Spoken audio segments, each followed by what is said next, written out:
Welcome, everyone. Welcome back to another Friday episode of Astrology Today with Jeff Harman. I'm Ella, Jeff's assistant. We are so happy to have you join us. Today, Jeff is going to go into our current events. We both love to say Happy Easter and Happy Passover to all of you who celebrate. Jeff's going to talk about that a little bit too. So take it away, Jeff. So, the Passover, kind of dovetails into what we talked about on the spring equinox. It's really, the ancient Passover was the Israelites being freed from the magic and the evil ways of the Pharaoh. And of course, they talk about the dysphoria and all that. But what's interesting is this goes really deep into that legend that I talked about with Rabbi Maharil. Very interesting stuff. How the soul seems to be imprisoned here in this particular dimension, intertwined with the evil spirits. So there's a lot of ancient lore that goes way deep and behind the Passover all the way to the fall equinox, which again was celebrated in Judaism as the high holidays. There's a lot of great secrets to this that dovetail in. And again, I want to refer people back to that book, the Book of Abramelin. Really quite interesting. And this also kind of relates to some of the other stuff that dovetails into the ancient Chaldean, the Tibetan, and also the ancient Hindu lore too. That was all these cycles that had to do with the astrology of the lunations, the 6 lunations between the spring equinox and the fall equinox, which has a lot to do with the angelic forces joining the soul. So really cool stuff. It's a very powerful time of the year. Mm-hmm. You can feel it. Almost very powerful. We've got magical comes to mind, divine. And then, of course, we always have the demonic energy, which I always wonder why that energy is allowed to be here. Like, what is that really all about? I ponder this so much lately. Yeah, I mean, it's a good thing to ponder. It really seems to be intertwined. When you look at most of the ancient lore and you look at astrology itself, what really is astrology? It's clearly not us, like all the modern astrologers are saying, we're all our sun signs. Not true. The astrology seems to be the amalgam of the soul intertwined with its karmic energies of incarnating here. And the evil spirits seem to be a part of that. They really do. A huge The more part. you look at it. Yeah, a huge part. You're right. The more you look at it, sometimes it's overwhelming. I feel overwhelmed by it, honestly. Yeah. Yeah. Well, especially, when you're going through hard transits and progressions, it really weighs in on us. It's absolutely amazing how accurate the astrology is to show those ebbs and flows that happen as we move through life. It's really, really quite powerful. Yeah, we're really living it, aren't we? Yeah. We're living out these energies. So talking about demonics, can we go into our current events now? Yeah, well, there's a lot of current events going on. It's interesting. Today, some major banks were just hit with subpoenas as part of an investigation by the House. I think it's the House Investigation Committee. I forget what it's a House Oversight Committee. So this is interesting. This also dovetails back into what we were talking about earlier in a few podcasts back, that I do not think Biden is going to make it through the full term. Why? Even though it may not look like it, we see a battle here going on, again, between the globalists and the nationalists. And yet we're seeing Biden do things that is really destructive to this economic structure. One of the biggest things is the whole climate change stuff that they're coming in on us. He's depleted the petroleum reserves. What that's done is it's actually really weakened the United States because he's shutting down all the oil fields to replenish it with. It's like, okay, the lifeblood of the economy. If we had the dilithium crystals or something to replace it with, I'd say, great, let's do it. But we don't. And electric cars are going to create a bigger carbon footprint in the end when it's all done with the batteries and all the charging. And then he's shutting down the coal and the nuclear plants at the same time. And that's an enigma. The only thing I can think of is, can we say, let's destroy America as we know it? That's what he's up to. And that's another thing, too, that the whole U.S. dollar is in really rough waters right now. Why? Well, first off, we've got Saudi Arabia, we've got Iran, we've got China, Russia, and we've also got some of the South American oil producers all banding and joining together, including India, that may start negating the USD. If this happens, I'm going to tell you what, we could see a catastrophic crash on this dollar. And then where are we going to go from there? The treasury bills, a lot of countries were buying them in and out. Why? And holding USD because it was a solid currency to do business with. They actually made money at doing business off of our currency. Well, now it seems to be switching over to the yuan. So we're in really rough waters right now, really rough waters. And can we say Pluto return on the United States? Mm-hmm. This has never happened before. Right. And what about that upcoming Mars on the moon? It's coming up at the end of this year. How about all the stuff we got happening on the United States? And we should do another podcast to review this in more detail, but I'll just rattle them off for you right now. The first one is Saturn's transiting the moon in the United States. Now, even though that happens every 28 and a half years, it's referred to as Sati Sate. That's just another straw on the camel's back. But the real background energy is the sidereal Pluto return that happens on the United States 3 times starting next year. So that's the real big one. But the one you just mentioned is extremely important. That's called a primary or solar arc direction, which is going to hit the United States moon right at the end of November of this year. Now, plain English, you don't need to know much about astrology to know that Mars and the moon is like throwing matches over an open can of gasoline. It's really volatile. I mean, like nasty volatile. We're talking, we could see what a lot of people have been predicting in the past is the possibility of martial law or something really catastrophic, because this, I would not be surprised with our borders being flooded with all these terrorist groups and fentanyl and everything else, that there couldn't be a real massive attack on the United States. I mean, again, like we said, if these lies ain't the same as the last lies, we know that they're really lying to us even more. So clearly, this is what's happening. It's a very, very dangerous time. And then in 2024, we've got the backdrop of primary directed Saturn going over Mars. I mean, I don't care how you slice it. I don't care what time they signed the Declaration of Independence. This is all going to happen.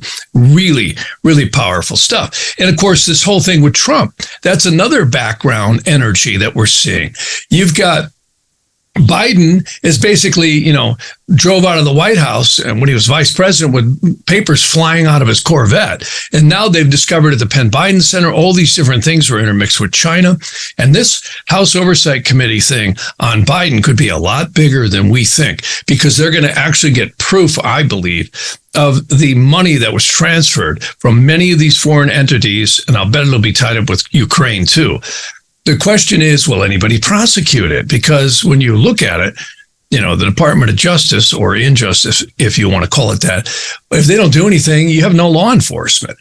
So this is going to be really an interesting thing. This, again, might throw back to the Supreme Court. Like Trump's indictment, I've been hearing, really intelligent legal minds say that they, according to the Sixth Amendment, Bragg may be in violation because what he didn't do is actually cite the crime. Now, again, the American legal system is the finest system money can buy. And we'll see exactly where this goes, because I can tell you that this is going to go on for a while. I personally think, from the astrology I cast and interrogation, I don't think the Bragg thing is going to get much legs at all. I think it's either going to get dismissed or be delayed so long it's going to come to nothing. But the one that worries me, when I first looked at it in the interrogation astrology, was the whole Mar-a-Lago document issues, the classified documents. That's where I think they're going to get him one way or another. And I've been saying this, Trump, if they can't kill him legally, they'll try it with a bullet or a plane crash or something, because I'm really surprised they haven't taken this guy out yet, because literally you are dealing with the owners at the top of the pyramid, not nice guys. I mean, look at Kennedy, look at Lincoln, look at MLK, look at, John, Lennon. I mean, these people, anybody who's really trying to do anything they're going to take them out. And you're dealing with the owners here at the top of the pyramid. So this is scary stuff. It really is. Yeah. And we're going to see, again, I'm not here to spread fear. I really believe that the world will still come through. You know, we were mentioning the Jupiter 12-year Nadi progression over the United States. I was just going to ask you about that. Yep. And it's there. And the other thing I like is as we get through this crap storm of these energies that we're going to be going through the next couple of years, we have a really positive aspect that starts rolling in on the United States in 2025. And again, the next big trigger points that I see is in 2028, where they're really going to make another big move into things. So we're definitely in a new era right now. There's no question about that. And I also want to mention the Pluto ingress into the tropical sign of Aquarius, which it just happened last March 23rd and just last month. And, you know, a lot of astrologers are of the sidereal camp, others are of the tropical camp. And I can tell you, I think it really has an effect with Pluto going in. It definitely is going to affect consciousness. And the tropical zodiac, again, has been put down by a lot of people as, oh, it's not very accurate. Actually, it is. We're all born on the earth. We're all affected by the equinoxes and solstice points. And that's what the tropical zodiac is based upon. Even though I hear a lot of arguments, well, but the constellations, you know, they're all processing. They're right, they are. That's why I was crazy enough to use both systems. And I find that they really work. I really do. I love Vedic astrology for the soul and the path. I love sidereal astrology for older things like countries and cities. But I find in the mundane world, it really does matter. And we humans, you know, we don't live that long. And the tropical zodiac actually won on the COVID, the 9/11, the banks crashing. Was spot on. It was spot on. You could have set your watch to the tropical conjunction of Saturn and Pluto in the tropical zodiac in January of 2020. And you wouldn't have seen that in the sidereal, using the sidereal? No, it was much before that. See, that's the issues. They don't line up the same. So it's really an enigma. And again, you know, you cannot deny that the seasons are exceedingly powerful in tropical astrology, and they are.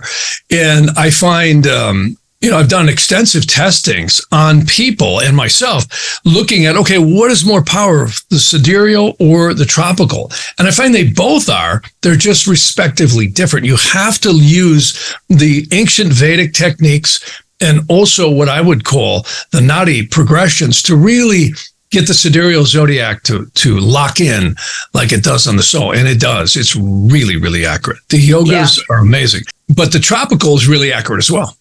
Yeah. So.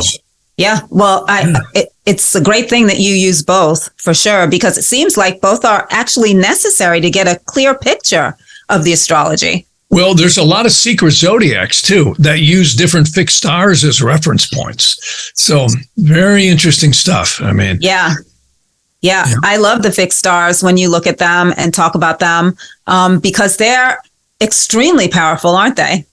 Oh boy, you have no idea. They're really the secret helpers and hinderers. And again, when in the sidereal zodiac, I love that stuff. It's so accurate. It's creepy. It really is. When I look at a person or a particular entity and you look at the sidereal fixed stars on the ascendant and on other pertinent yogas, absolutely right on. Absolutely right on. Wow. Fascinating. Speaking of which, Donald Trump has some really powerful energies coming in. And I also might mention he's in a really tough place right now. If he survives this year, next year during the election year, he has Jupiter for the first time in 12 years crossing his midheaven. So even though they're trying to kill him, I actually think they just boosted him. It's kind of like what Biden did to Russia. But Biden sanctioned Russia, and then he ended up destroying our own economy because of it. Everyone's banding together with Russia and China. Wow. Well, to destroy the USD. To destroy the USD, right? Yeah. But do you think they could be using Trump as a distraction? They could be. I mean, one thing's for sure, they is the owners at the top of the pyramid. Right. And I can tell you, like Thomas Jefferson said, if anybody ever got to print our money, they'd be more dangerous than any standing army. Well, that's exactly what happened. Yeah. The Fed is no more federal than Federal Express. And even though everybody says that, who's going to do anything about it? So this is why I say, I really believe we've got a war going on at the top of the pyramid between the globalists and the nationalists. And I think that is going to play out like we've never seen before over the next 2 years. Well, I know you've looked at this question. It doesn't look like war, though, hopefully. Well, let's hope not. But I can tell you right now in Southeast Asia, Australia, Japan, I'm talking to clients, plus I'm also hearing it from other sources that we are really busy right now building up for the Pacific area because of China. When McCarty met with the president of Taiwan, they made a threat. Now China is running drills, stopping ships, trying to board them. Some really crazy stuff going on. So they're getting exceedingly aggressive over there in the South Pacific Sea. And I can tell you, if they go after Taiwan, I don't think it's going to be easy, but I can tell you the United States is very likely to end up in a war.